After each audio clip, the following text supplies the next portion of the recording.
niște ciupici, bagă mâna în căsuță să vezi ce a adus poștașul. Hai că nu nicio factură, asta stai cu nașul. Da, dar ce avem noi aici? O reclamă și o vedere direct din Miami Beach. Arată Eden, paradisul pe pământ. Dacă n-ai ajuns acolo, cam degeaba ai trăit. Pierdut buletin, cu ce mă duc? Dar cum mai vin cu bani de mă enervează. Eu fac bani, se bronzează. Ea la shopping, eu cu banii, ea la plajă cu golanii. Pe modelul românesc, despre sistemul bănesc. Stinge luminile, când vin controlele. Cine ia marfa ne lasă cu amenda, ne dă peste cap agenda. Dar fie viața cât de grea, eu nu plec din țara mea.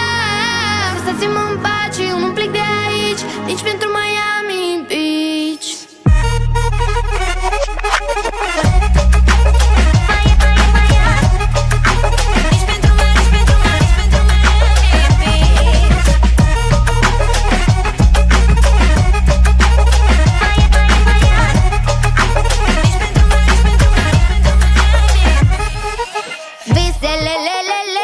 Visez, număr dolarii precum cai vers pe pereți. Lasă, nu mai fi dement, că nici luna asta nu ai bani de fondul de rulment.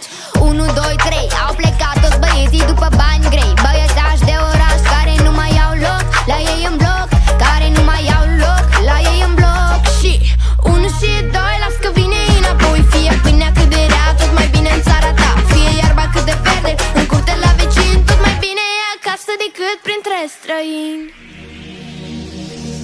Stinge luminile, că vin controlele. Și ne ia marfa, ne lasă cu amenda, ne dă peste cap agenda. Dar fie viața